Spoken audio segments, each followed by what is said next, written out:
নমস্কাৰ বন্ধু বান্ধৱীসকল, আপোনালোকক কি খবৰ? আশা কৰোঁ সকলোৱে ভালে। বৰ্তমান মোৰো ভালে। আজি বনালোঁ গজা বনোৱা মোৰ হৈ গ'ল। ভাবিলোঁ ভিডিঅ'টো আপোনালোকৰ মাজতো শ্বেয়াৰ কৰোঁ। গজা বনাবৰ কাৰণে কি কিনো সামগ্ৰী লাগে আহকচোন ভিডিঅ'টোৰ মাজলৈ যাওঁ। মই সৰু বাতি এটাই এবাতি ময়দা লৈছোঁ। ইয়াতে চামুচ এখনেৰে আধা চামুচ চৌদা খাৰ লৈছোঁ। ইয়াতে সোৱাদ অনুসৰি আধা চামুচ নিমখ দিছোঁ। এতিয়া ময়দাখিনি মই ভালদৰে হাতেৰে মিলাই ল'বলৈ লৈছোঁ। একদম ধুনীয়াকৈ ময়দা আৰু চৌদা খাৰ নিমখ ভালদৰে মিক্স হোৱাৰ পাছতহে ইয়াতে ৰিফাইন তেল দিব লৈছোঁ। মই সৰু চামুচ এখনেৰে 4 চামুচ ৰিফাইন তেল দিছোঁ। আপোনালোকে আপোনালোকৰ জোখত দি ল'ব। আৰু এতিয়া ভালদৰে মিলাই লোৱাৰ পাছত হাতেৰে মুঠিয়াই চাইছোঁ, মুঠিটো ধুনীয়াকৈ বান্ধি গৈছে। আৰু ইয়াতে কিন্তু আপোনালোকে ৰিফাইন তেল নিদি ঘিউ দিব পাৰে, মই কিন্তু ৰিফাইন তেলহে দিছোঁ। আৰু কমকৈ পানী দি ময়দাটো মাৰি ল'ব।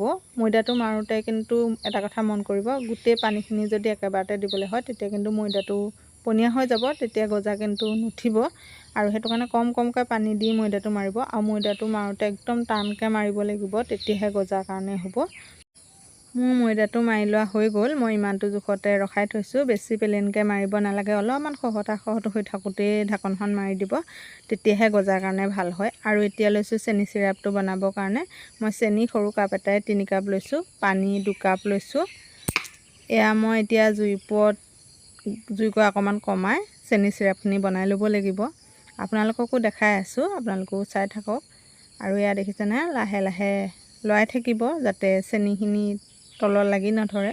আৰু চেনি চিৰাপটো একদম ধুনীয়া জোখত হ'ব লাগিব, বেছি আঠা হ'ব নালাগে। অলপমান আঠা হ'লেই আপুনি চেনি চিৰাপটো নমাই দিব পাৰিব। আৰু মই এফালে নমাই থৈ ল'লোঁ। এতিয়া লৈছোঁ গজা বনাবৰ কাৰণে, গজা পিচকেইটা কাটিবৰ কাৰণে লৈছোঁ। আৰু মই হাতেৰে অকণমান ময়দাখিনি মাৰি লৈছোঁ। আৰু এতিয়া 2টা ভাগ কৰি এটা ভাগ লৈ লৈছোঁ।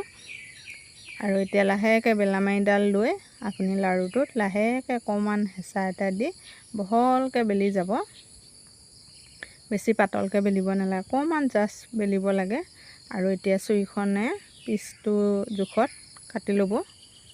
মই ইমানটো জোখতে কাটি লৈছোঁ। আৰু যিমানটো চাইজত আপুনি পিচটো কৰিব, তাতকৈ কিন্তু তেলত দিয়াৰ লগে লগে ডাঙৰ চাইজ হৈ যাব।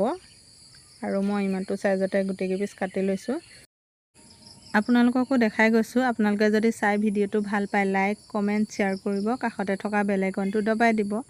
আৰু মোৰ আৰু এপিচ আছিলে, সেই পিচো কাটি ল'লোঁ। আৰু এতিয়া প্লেটখনত ধুনীয়াকৈ থৈ লৈছোঁ।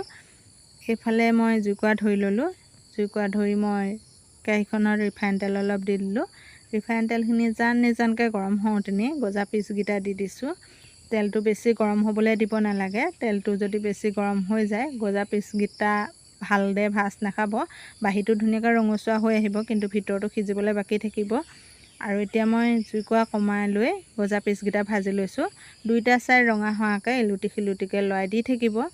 মোৰ গজাকেইটা ভাজি লোৱা হৈ গৈছে। মই জুইৰ ওপৰত আৰু বেছি দেৰি ৰাখিব নালাগে। এতিয়া মই কৰচলিখন লৈ লৈছোঁ। কৰচলিখনত লাহেকৈ টুকি গৈছোঁ, তেলটো টুক যাবৰ কাৰণে। আৰু গৰমে মই এতিয়া গজাকেইটা চেনি চিৰাপখিনিত দি দিম। চেনি চিৰাপত দিয়াৰ লগে লগে 2টা চাইডে লৰাই দিব, তেতিয়াহে চেনি চিৰাপটো 2টা চাইডে সোমাব। আৰু মাজলৈকে চেনি চিৰাপটো সোমালেহে গজাটো খাই ভাল লাগিব। আৰু 1 মিনিটমান সময় আপোনালোকে চেনি চিৰাপখিনিতে ৰাখি দিব। আৰু 1 মিনিটমানৰ পাছত আপুনি টুকি আন এটা বাচনলৈ থৈ ল'ব। আৰু মই এতিয়া আকৌ কৰচলিখন লৈছোঁ, কৰচলিখনতে টুকি লৈছোঁ। আৰু টুকি লৈ গৰমে অলপ কোমল হৈ থাকিব পাৰে, অকণমান ঠাণ্ডা হ'বলৈ দিব লাগে।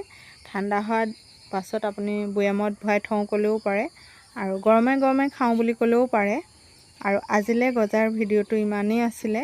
ভিডিঅ'টো যদি চাই ভাল লাগে, লাইক এটা কৰি দিব।